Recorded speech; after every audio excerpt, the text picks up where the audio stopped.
Hi, I'm Dieter Bradbury, an editor here at the Press Herald. With me is Steve Mistler, our political writer. It's the day before the election, and a lot of Mainers are probably relieved to be at this point, but a lot of candidates are still out campaigning, including Mike Michaud, who's out with Angus King at this very moment. Tell us what you think about Senator King's impact on the race at this point. Well, it could. What political science professors usually say is that endorsements don't matter that much, but King's endorsement, particularly at this late stage in the game, and particularly because he originally endorsed independent candidate Elliott Cutler, could have an impact, particularly with Cutler coming out and saying, well, not really quite dropping out, but also not quite conceding, but also saying, look, if I know that I'm a long shot to win, so if you feel the need to leave me and vote for somebody else, do so. So he says that in the morning, and Angus King comes out and says in the afternoon, basically saying that Mike Michaud has the best chance to win. That could have an impact in this migration of Elliott Cutler's supporters, if there is one. And I think the question becomes for Mike Michaud in particular is how big is that migration? If it's 50% of Cutler's supporters or more, he's probably in very good shape. If it's less, in a race this close, it may not be enough. So while Angus King is campaigning with Mike Michaud, we're about to see New Jersey Governor Chris Christie back in Maine for something like the fifth time, I believe, campaigning on behalf of Governor LePage. Why are we seeing so much of Chris Christie? Well, he's said all along, I mean, the first time he came back, he came to Maine back in, I think it was April or May, that Maine was a priority for him. In fact, if you look at the Republican Governors Association's map, nationally, Maine is a target state, which means even though it's a defensive position for the RGA, it's a state where they think they have a good chance of winning.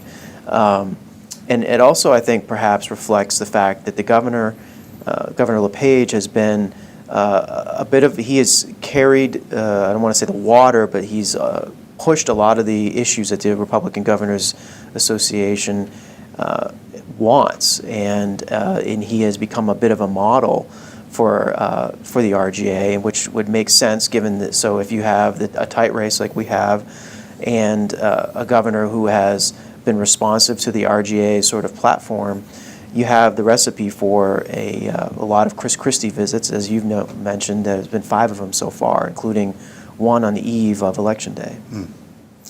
A lot of people have framed this election for governor as a referendum on Paul LePage. A lot of attention has been devoted to the governor's public statements. Some people describe them as embarrassing, controversial, a lot of negative things to say about his public behavior. It seems to me that perhaps less has been said about his policy initiatives. Right. Do you think that the Democrats in particular have put enough focus on what Governor LePage has done in his 4 years in the Blaine House? Well, I think that's an open question. I think they have certainly run against LePage. That is the core of their message. The question is that enough, as you just said? I don't know. I think it's easier to message a referendum against the incumbent than it is to, say, dig into policy proposals, some of which may not be all that helpful to Democrats, such as welfare reform, which the public is divided on. They don't have a clear winning strategy on welfare reform, whereas the governor has embraced that and run with it, and apparently with the idea or believing that is a winning issue for him.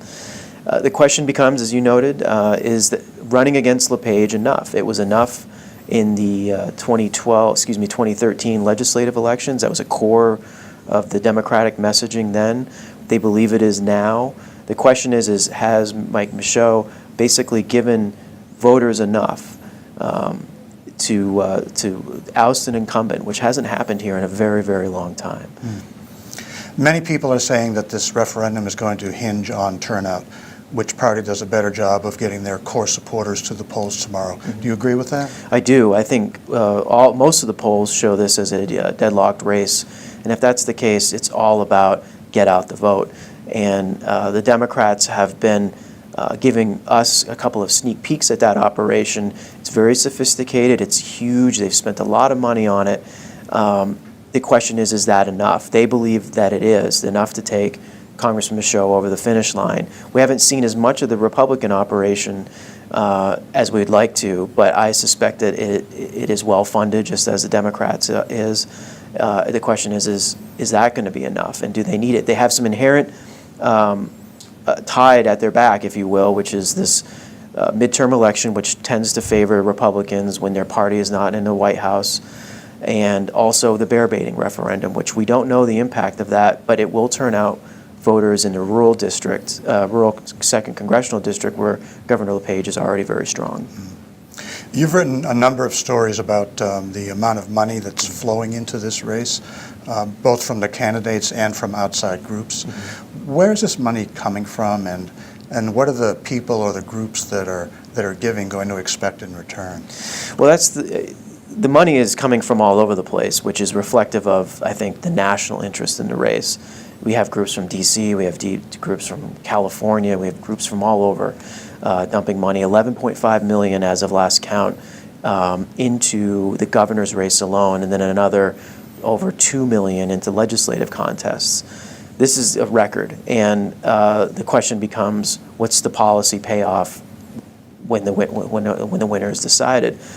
We don't know yet, but we know that labor interests have bankrolled the Democratic effort here, and that the Republican Governors Association is the chief financier of the Republican effort, particularly in the governor's race, and that the Republican Governors Association is a nonprofit. So we certainly see people who have given money to them, but there are ways for them to not disclose who their funders are.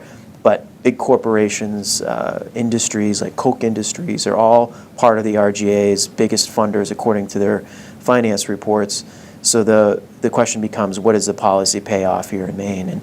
And we've seen some of that over the first 4 years of Governor LePage's term. The question is what's next? And we'll have to wait and see. Lots of questions still, and in a day or two we'll have the answers. Thanks very much, Steve. Thanks.